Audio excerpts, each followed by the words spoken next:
हरे कृष्णा। भगवान के अवतारों की कथा में आगे बढ़ते हुए श्री महादेव जी कहते हैं, पार्वती, भृगुवंश में द्विजवर जन्मादग्नि अच्छे महात्मा हो गए हैं। वे संपूर्ण वेद वेदांगों के पारगामी विद्वान और महातपस्वी थे। धर्मात्मा जन्मादग्नि ने इंद्र को प्रसन्न करने के लिए गंगा के किनारे 1000 वर्ष तक भारी तपस्या की। इससे प्रसन्न होकर देवराज इंद्र ने कहा, विप्रप्रवर, तुम्हारे मन में जैसी इच्छा हो उसके अनुसार वर मांगो। जन्मादग्नि बोले, देव, मुझे सदा सब कामनाओं को पूर्ण करने वाली सुरभि गौ प्रदान कीजिए। तब देवराज इंद्र ने प्रसन्नतापूर्वक उन्हें सब कामनाओं को पूर्ण करने वाली सुरभि गौ प्रदान की।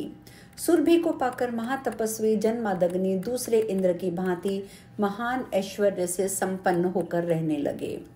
उन्होंने राजा रेणुक की सुंदरी कन्या रेणुका के साथ विधि पूर्वक विवाह किया।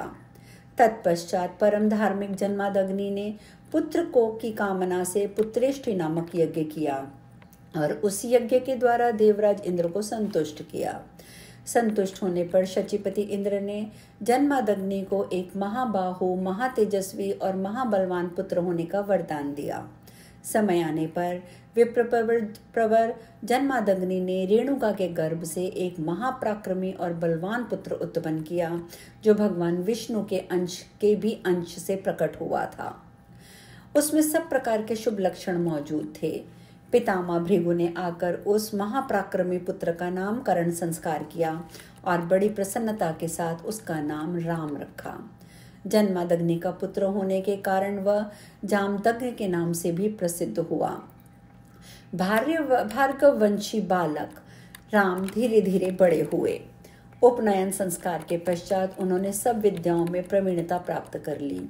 तदंतर विप्रप्रवर राम शालग्राम पर्वत के शिखर पर तपस्या करने के लिए गए। वहां उन्हें परम तेजस्वी ब्रह्म ऋषि कश्यप जी का दर्शन हुआ। राम ने बड़े हर्ष के साथ उनका पूजन किया। तब उन्होंने राम को विधि पूर्वक अविनाशी वैष्णव का मंत्र का उपदेश दिया। महात्मा कश्यप से मंत्र का उपदेश पाकर राम विधि पूर्वक लक्ष्मीपति श्री विष्णु की आराधना करने लगे। उन्होंने दिन रात षडाक्षर महामंत्र का जप करते हुए सर्वव्यापी कमल नयन श्री हरि के ध्यान पूर्वक अनेकों वर्षों तक तपस्या की। महातपस्वी ब्रह्म ऋषि जन्मादग्नि जितेंद्रिय एवं मौन भाव से तप करते हुए गंगा के सुंदर तट पर निवास करते थे। उन्होंने यज्ञ, दान आदि महान धर्मों का विधि पूर्वक अनुष्ठान किया। इंद्र की दी हुई गौ के प्रसाद से उनके पास सब संपत्तियां भरी पूरी रहती थी। एक समय की बात है राज अर्जुन सब राष्ट्रों को जीतकर अपनी सारी सेना के साथ जन्मादग्नि मुनि के आश्रम पर आए। राजा ने महाभाग मुनिवर का दर्शन करके उन्हें प्रणाम किया, कुशल पूछी और उन्हें भली भांति के वस्त्र आभूषण दान दिए। मुनि ने भी अपने घर पर आए हुए राजा का मधुपर्क की विधि से प्रेम पूर्वक सत्कार किया और शक्तिशालिनी सुरभि गौ के प्रभाव से सेना सहित राजा को उत्तम भोजन दिया। राजा को उस गौ की शक्ति देखकर बड़ा कौतूहल हुआ और उन्होंने महर्षि जन्मादग्नि से उस गौ को मांगा। जन्मादग्नि मुनि के अस्वीकार करने पर है राज ने उस सबला गौ को बलपूर्वक ले लिया। तब महाभागा सबला ने क्रोध में भरकर अपने सींगों से राजा के सब सैनिकों को मार डाला। तदंतर स्वयं अंतर्ध्यान होकर क्षण भर में इंद्र के पास जा पहुंची।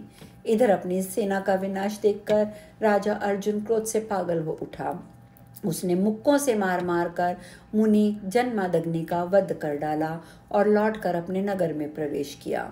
उधर राम ने देवेश्वर भगवान श्री विष्णु की आराधना करके उन्हें प्रसन्न किया। भगवान ने अपने परशु, वैष्णव महाधनुष और अनेक दिव्यास्त्र प्रदान करके उनसे कहा, मैं तुम्हें अपनी उत्तम शक्ति प्रदान करता हूँ।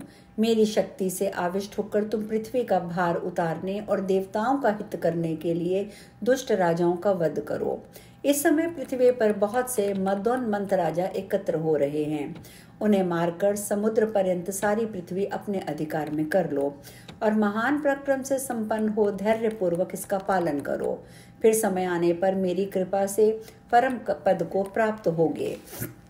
भगवान विष्णु के अंतर्ध्यान होने पर राम भी तुरंत अपने पिता के आश्रम में लौट गए।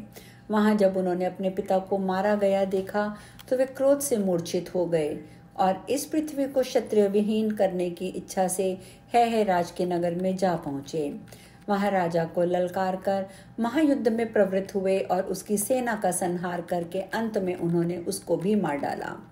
इस प्रकार सहस्त्रबाहु अर्जुन का वध करने के अनंतर प्रतापी परशुराम जी ने कुपित होकर संपूर्ण राजाओं का संहार कर डाला। केवल राजा इक्ष्वाकु के महान कुल पर उन्होंने हाथ नहीं उठाया।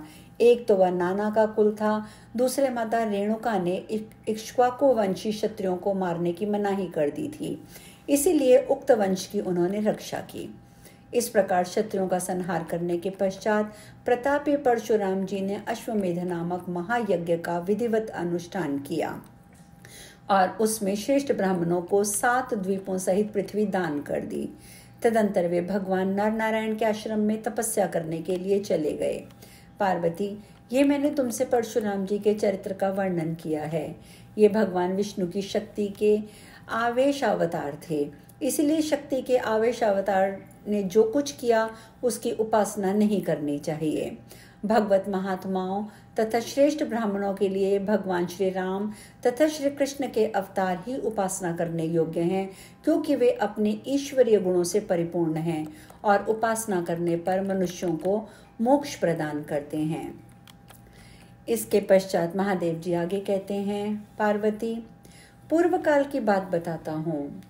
स्वयंभू मनु शुभ एवं निर्मल तीर्थ नैमिषारण्य में गोमती नदी के किनारे द्वादक्षर महामंत्र का जप करते थे। उन्होंने 1000 वर्षों तक लक्ष्मीपति भगवान श्री हरि का पूजन किया। तब भगवान ने प्रकट होकर कहा, राजन, मुझसे वर मांगो।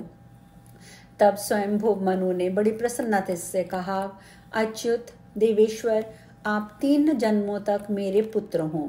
मैं पुत्र भाव से आप पुरुषोत्तम का भजन करना चाहता हूँ।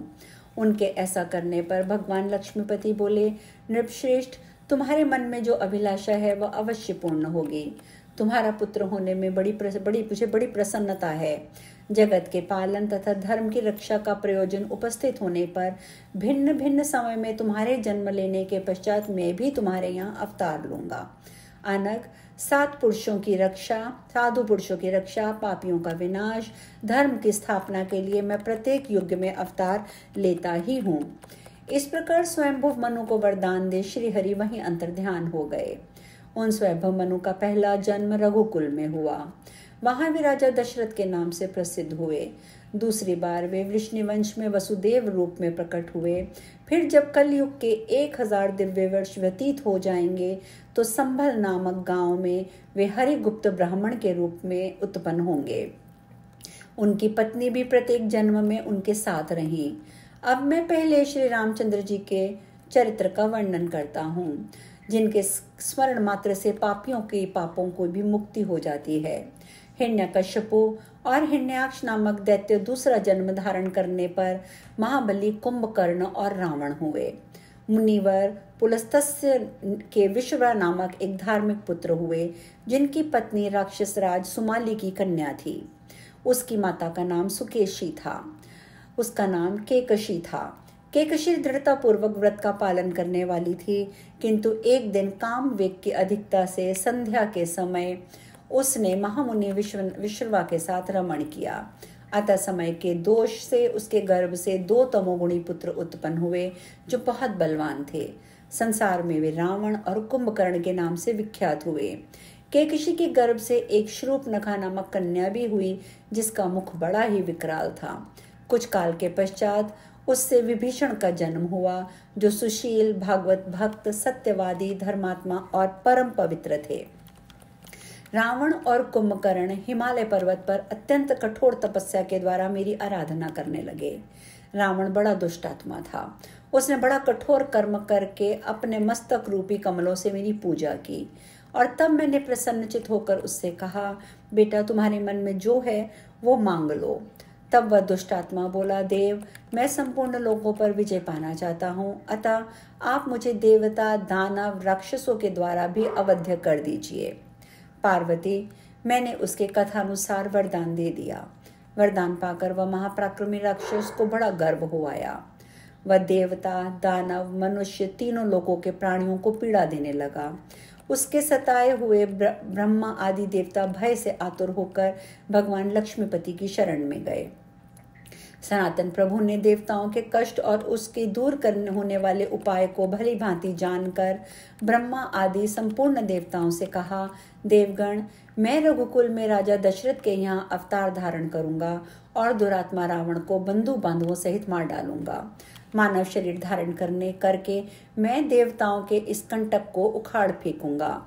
ब्रह्मा जी के शाप से तुम लोग भी गंधर्वों और अप्सराओं सहित वानर योनि में उत्पन्न होकर मेरी सहायता करो। देवादिदेव श्री भगवान विष्णु के ऐसा कहने पर संपूर्ण देवता इस पृथ्वी पर वानर रूप में प्रकट हुए। उधर सूर्यवंश में व्यवस्थक मनु के पुत्र राजा इक्ष्वाकु हुए, जो समस्त राजाओं में श्रेष्ठ, महाबलवान, संपूर्ण धर्मज्ञों में श्रेष्ठ थे। अब ये आगे की चर्चा हम कल करेंगे। आज यहीं विश्राम लेंगे। हरे कृष्णा।